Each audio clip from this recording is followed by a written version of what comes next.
Caprice de l'autorité, la princesse Stéphanie de Bada.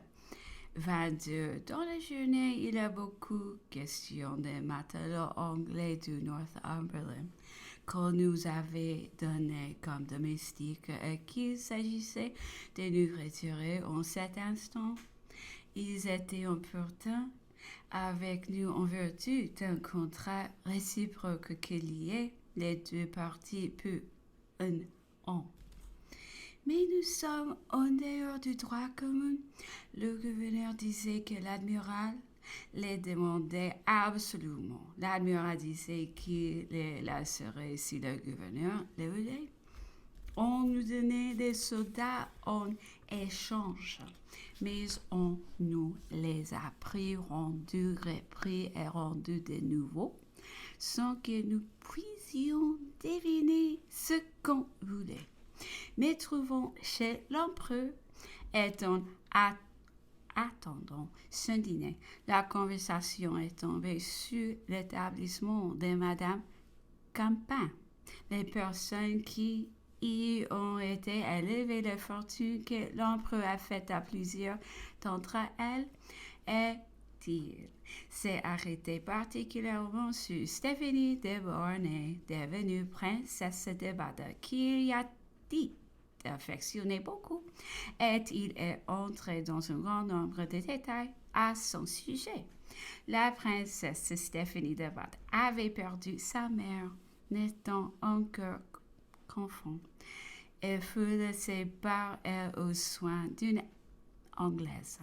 Son amie intime, celle-ci fort riche et sans enfant, l'avait en quelque sorte adoptée et devait confier son éducation à d'anciens religieux dans les médias de la France à Montauban, je crois. Napoléon encore premier consul entendit en June Joséphine, dont elle était la parente, mentionner cette circonstance. Comment pouvez-vous, s'écria-t-il, permettre une pareille chose? Quelqu'un de votre nom à la charge d'une étrangère, d'une Anglaise. En cet instant, notre ennemi, ne craignez-vous pas que votre mémoire en souffre un jour? Et aussitôt un courrier fut expédié pour amener le jeune enfant aux Tuileries. Mais les religieuses ne voulurent point s'en dessaisir.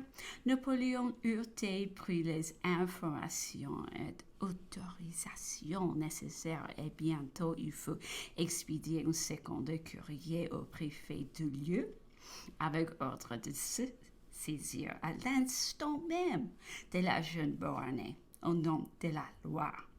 Or, telles étaient par les circonstances du temps, certaines éducations et les opinions qu'elle cherchait à créer, que la jeune Stéphanie ne se vit pas réclamer sans douleur et qu'elle ne vit pas sans effroi celui qui se disait son allié et voulait être son bienfaiteur. Elle fut placée chez Madame Campin à Saint-Germain.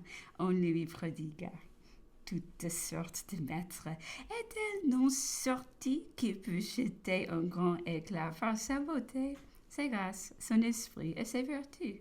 L'empereur l'adopta pour fille et la maria au prince héréditaire des Bada. Le mariage durant quelques années fut loin d'être heureux, mais avec le temps, des préventions disparuront. Les époux se réuniront et ils n'ont plus eu de cet instant que regretter le bonheur dont ils s'étaient privés. La princesse de Bade aux conférences de Fürth avait été fort distinguée par l'empereur Alexandre, son beau-frère, qui lui prodiguait les véritables attentions.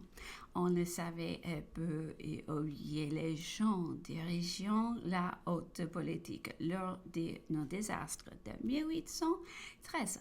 Craignons l'entrevue d'Alexandre avec la princesse de Bada. À Mannheim, chercheront à détruire à temps son influence par des rapports mensongers préjugés et des propos inventés que lui aliéneront l'esprit de ce monarque. Aussi lors de l'arrivée d'Alexandre à Mannheim dans sa marche triomphale vers Paris. La princesse Stéphanie fut loin d'en être bien traitée. Elle peut s'en trouver blessée dans ses sentiments, mais sa fierté demeure tout entière et alors commença puis son mari une véritable gloire de caractère. Les personnages les plus augustes, les circonviendront de toute part et l'importuneront longtemps pour qui répudia la femme qu'il avait reçue de Napoléon, mais il s'y refusa constamment, répondant avec une noble fierté qui ne commettrait jamais une bassesse qui répugnait autant à sa tendresse qu'à son honneur. Ce prince généreux, auquel nous n'avions pas rendu assez de justice à Paris, a succombé depuis sous une maladie longue et douloureuse. Et la princesse lui a prodigué jusqu'au dernier moment de ses propres mains les soins les plus minutieux et les plus touchants qui lui ont mérité la plus vive affection de ses proches et de ses peuples. Elle avait embelli l'exercice de la souveraineté, elle a honoré son caractère de femme et de fille. Elle a professé dans tous les temps la plus haute vénération et la plus vive reconnaissance pour celui qui, au sommet d'un pouvoir sans borne, l'avait bénévolement adopté pour fille. Fin 3. L'empereur m'a fait venir sur les 2 heures dans sa chambre. Il me trouvait l'air malade. Il était lui-même, il avait mal dormi. Il a fait sa toilette, mais disons que cela le remettrait. De là, nous sommes passés au jardin. La conversation l'a conduit à dire que nous voulions que le souverain ne parut que comme un bienfait.